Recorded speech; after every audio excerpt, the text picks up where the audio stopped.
Some peanuts and cracker jack. I don't care if I... Sandy into his windup. Here's the pitch. Swung on and missed a perfect game. High fly ball into right field. She is gone. In a year that has been so improbable, the impossible has happened. Fernando Valenzuela has pitched a no-hitter. It is gone. It is a walk-off home run for Justin Turner. It's over. Muncy, a walk-off home run. This is way back. Walk 'em off. Chris Taylor. Give me some peanuts and cracker jack. I don't care if I never get back. The Dodgers dominate the Mets. They take Game 1 of the NLCS. The Dodgers pitching tied a postseason record. Shohei Ohtani, Mookie Betts. The Dodgers offense came through when you needed. Jack Flaherty was incredible tonight, and the Dodgers are up 1-0, and we're breaking it all down here on the Dodgers Nation postgame show. Another payoff. Fetty got him with a slider. Clayton Kershaw. It's Teoscar Hernandez. Mookie mashed. It's a grand slam. 83 and game ender.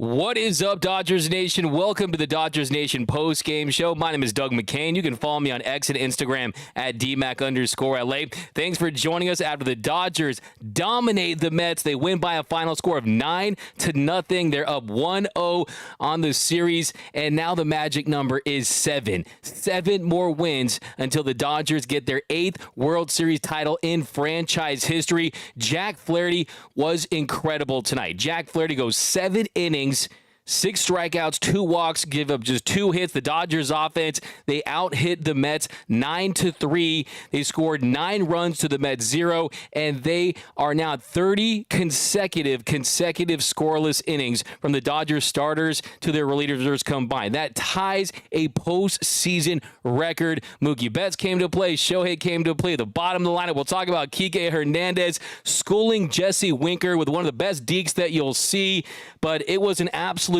dominating performance by the Los Angeles Dodgers in Game 1. And if you guys watched the pregame show, I picked the Dodgers to win this series in 5 games. I had Shohei Ohtani being the MVP of this series. Maybe I should have picked Sweet because this Dodgers team, they look like the superior team tonight. And also, we'll talk about what this means for tomorrow. Who do we see? Bullpen game? Do we see TBD? Do we see Walker Buehler? Well, because Jack Flaherty was able to take down 7 innings, that definitely leads to something we'll talk about a little later. Gavin Lux did leave the game. We'll talk about that. We'll get an update from that. We'll hear from Dodger Stadium and Dave Roberts in a little bit. We'll give you an update. But welcome to the Dodgers Nation postgame show. Like I said, if you're new to the show, my name is Doug McKain, credentialed member of Dodgers Media, and this is the #1 Dodgers YouTube channel. But this is actually the #1 Dodgers show on the internet. 3 million views per month is what we're averaging. It's all thanks to you guys, the fan out there. So thanks for rocking with us as always. I'm in that Game 1 victory mode. Forget Grimace, okay? First of all, Holo Live runs better, and also Decoy's better. So give me Decoy over Grimace any day. But thanks for rocking with us, guys. Let's hit the comment section. What is your biggest takeaway? What are your thoughts? Let me know where you're representing Dodgers Nation from. Give me those cities, those zip codes. Let me know down below in the comment section. We got Claudia11. What's up, Dodgers Nation? Don't let the mighty Mets back in the series. The team wants it.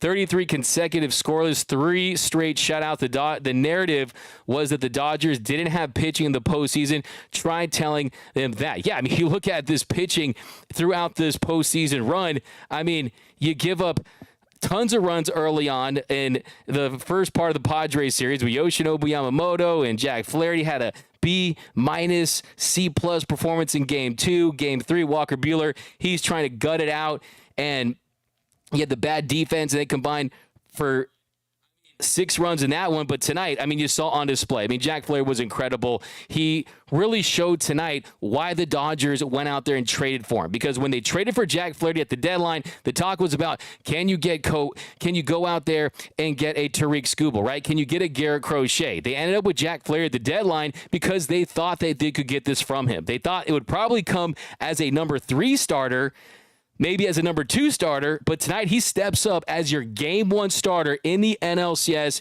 and he was fantastic for the Dodgers tonight.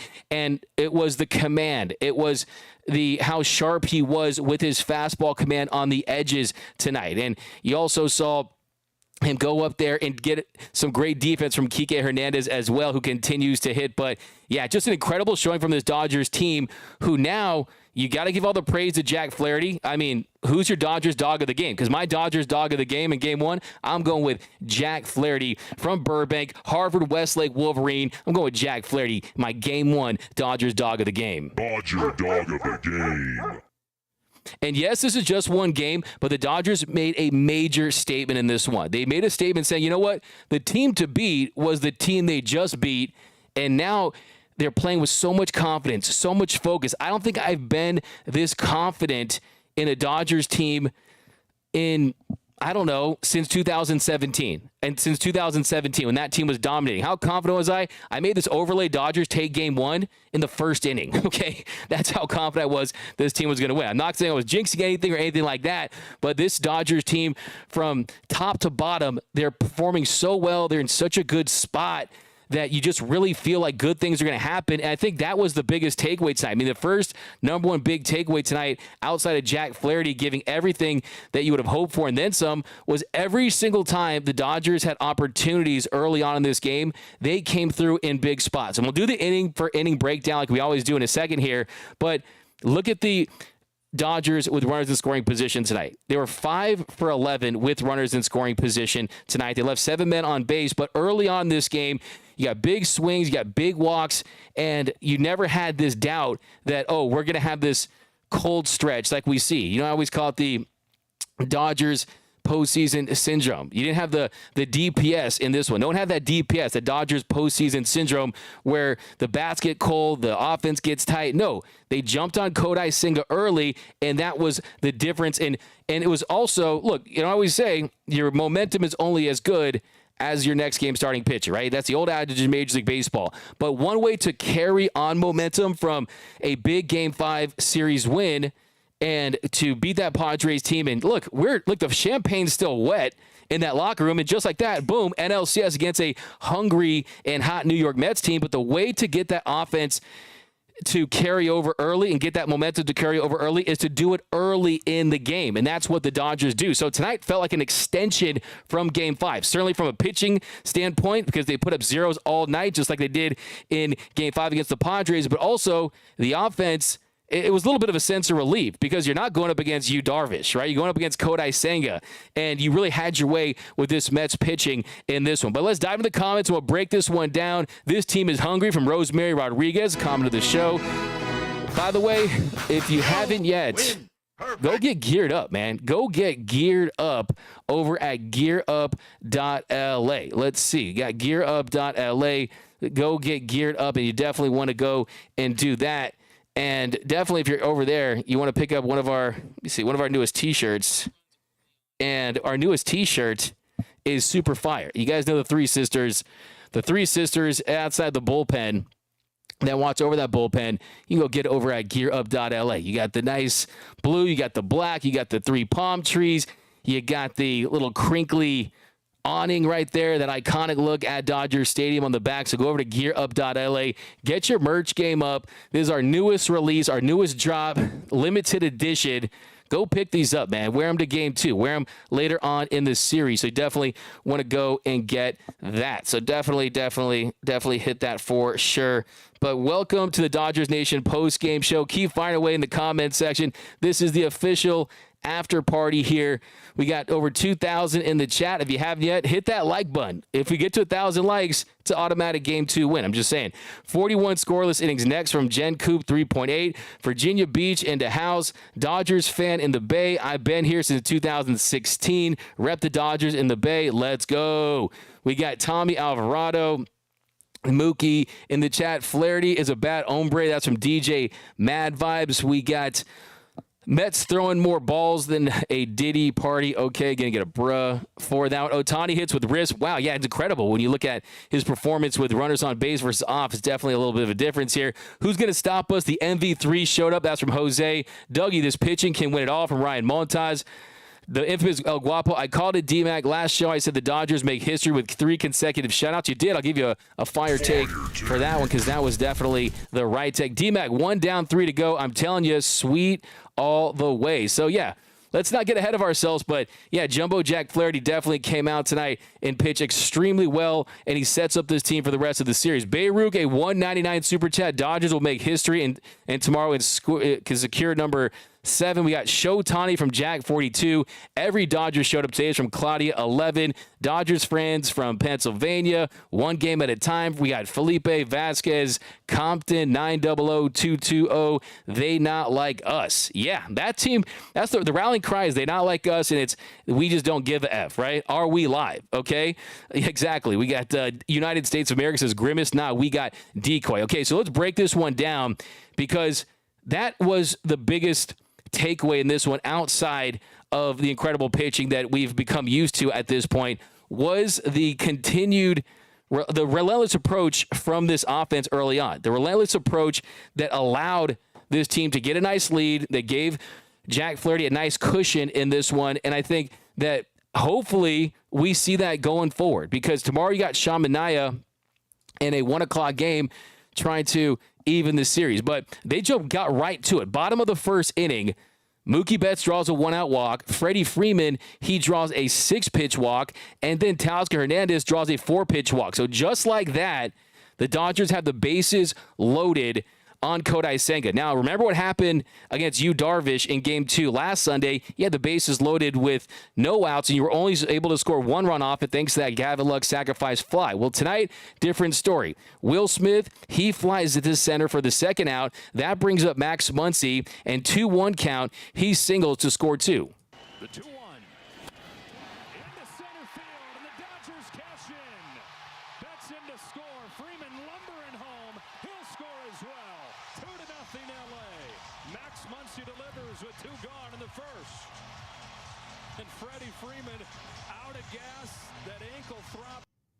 By the way, my favorite part of that play, well, of course, you love the swing, and I love the approach there. You're not trying to do too much. You're not trying to hit a 3-run home run. He got a cutter that Senga left a little up, and Max put a really good swing on it, goes with it, stays behind it. He singled to center just like that. The Dodgers are up 2-0. But I love Freddie Freeman jumping in the arms of Mookie Betts. Get you someone that can jump in the arms like that, like Freddie Freeman does. And I think that Freddie has really taken this team to a whole nother level with how much he's inspiring his teammates, because every single Dodger that's asked about Freddie Freeman says that people don't realize all the things he's been going through just to be able to stay healthy. Doc talked about before the game how he was heavily spatted up. That Doc said that he hadn't seen someone play with an ankle that wrapped up in quite some time, if ever. And he's out there giving it every single thing he has. He is Freddie Kirk Gibson Freeman right now for the Dodgers. And it's not like he's just in there. It's not like he's just, oh, I'm just a body, right? I'm just out there because I'm out there. No, he's contributing. He's having success. Tonight he goes 2 for 3 with a walk. I mean, on one ankle. You have to cut off this guy's ankle for him not to play. So, I mean, look, some people a couple years ago when he was showing emotion in Atlanta were questioning his toughness and this and that. No. Freddie Freeman is as tough as it comes. Freddie Freeman is an absolute dog, and he's going out there and he's performing on a bum ankle. Look, let's be honest. We should be midway through a 6-week rehab. But no, he's on the field getting 2 hits and a walk in an NLCS game and contributing, and he has smiles on his face. And I do think that this team, they saw what he's done and said, you know what, we'll just do it for Freddie. Here's a story, too. Last game, After you had that ground out with Evan Phillips on the mound and Tatis coming to the plate, everyone thought that was a mound visit because it was Tatis coming up in a very slim margin 1-0 game at that point. No. That mound visit was to give Freddie Freeman a couple seconds because he made that play at first. That shows you the consideration that his teammates have for him. So thought that was a cool moment. Then, so you get 2 runs on a hit there. And yes, you would like to have more, but still, great job at not just getting the 2 runs, but getting Kodai Senga's pitch count up to 23. And that was massive. And then, hey, top of the second inning, Jack Flaherty was in his bag, man. He struck out Pete Alonso. He put the polar bear into hibernation there with a nice slider on the down and in, really tight slider tonight for Jack Flaherty. Had 86-mile-per-hour slide piece. I mean, look, Jack Flaherty had everything working for him as far as his pitchment goes. And then you got Ketel Marte, Starling Marte comes to the plate, and Marte, 3-2 count. He strikes him out with a well-located 4-seam fastball on the corner. So that was the big difference between this start and the last start we saw from Jack Flaherty. He had more confidence and conviction working the corners with his fastball. He's not someone that's going to go out there and dominate you. He's not someone who's going to pump 98, 99, 100 miles per hour. But with his 4-seam fastball, what makes it play up is the fact that he locates it so well on the corners. And he was able to do that, and that's what allowed him to have success. I mean, the velocity on his 4-seam was down 0.7 miles per hour. He averaged 92.6 on his heater. He topped out at 95.1, but he threw it 46% of the time. 46% of the time, and he was landing it for strikes. And that definitely was the big difference tonight, was just having that in the zone. He ended up getting 2 whiffs off of it on 19 swings, but still it was using him to set up that knuckle curve and that slider, which he was able to get 8 whiffs off of those 2 pitches combined. So, yeah, Jack Flaherty, man, the hometown kid is absolutely living his dream tonight and going out there and doing what he did for this team. And then, guess what? You still pick up the scoring. Second inning action. What's the big difference between the bottom of this lineup and years past and getting Shohei Ohtani opportunities to score runs? Well, here's the thing. If you're going to put Shohei at leadoff, you have to give him run-producing opportunities. And Gavin Lux, he draws a 5-pitch walk to lead off the second inning. Tommy Edman, sacrifice to third. That gets Lux to second. So you wanted some small ball. You get some small ball there. And that brings up Shohei Ohtani. And Shohei Ohtani going up against Kodai Senga. He's had some down moments throughout this postseason. Shohei Ohtani comes through, and the Dodgers tack another run to take a 3-0 lead. Men on base. First one from Senga is grounded right side and through. Ohtani delivers again with a man aboard. Lux is in to score 3-0. While Ohtani's 0 for 15 with the bases empty, John, he's now 5 out of 7 with men on base. Yeah, and because it's... And just like that, Dodgers up 3-0. Ohtani puts a good swing out. Let's get to some super chats, though. Keep firing away, guys. We got Big Boss Urs at 199 super chat. Dream come true to finally have a lead pitching. Yeah, amen, brother. Come to the show for that one.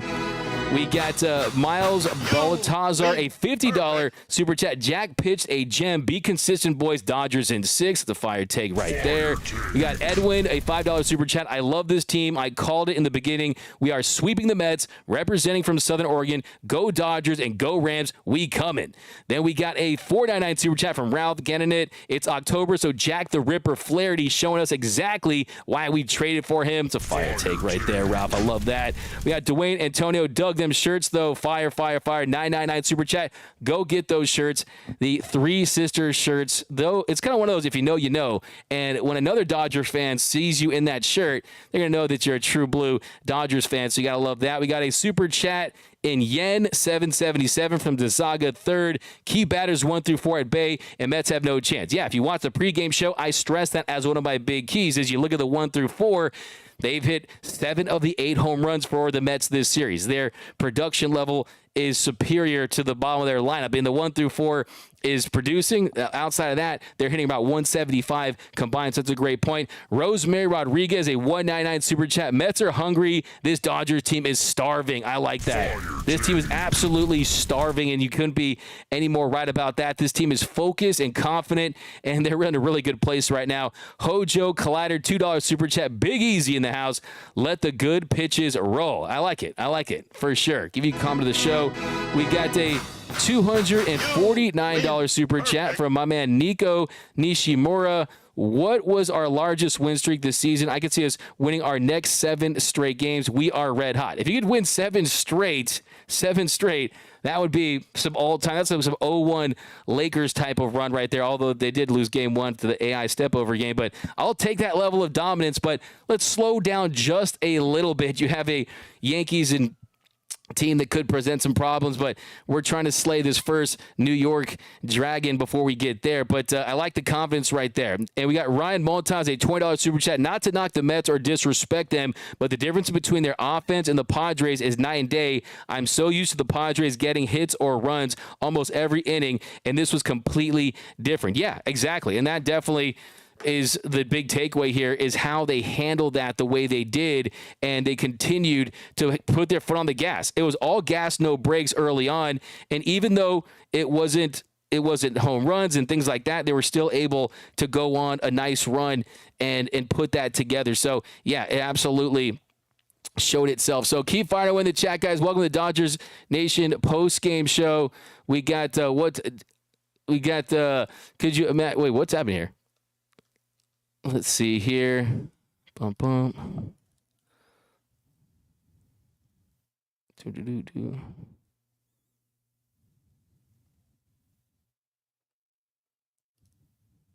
Okay.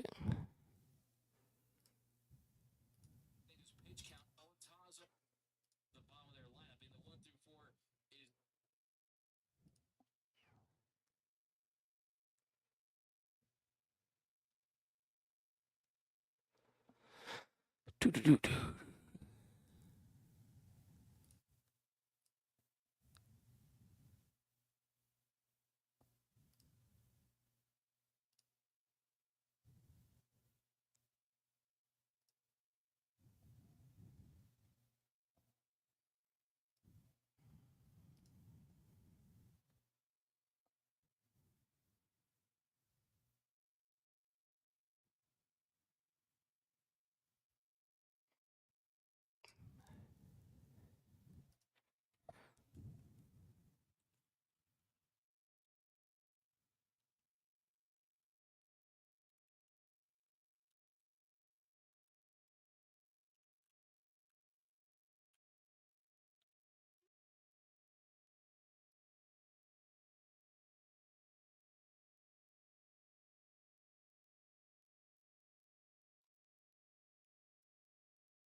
This team is absolutely starving, and you couldn't be any more right about that. This team is full.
pitching. Outside of that, they're hitting about, let's see,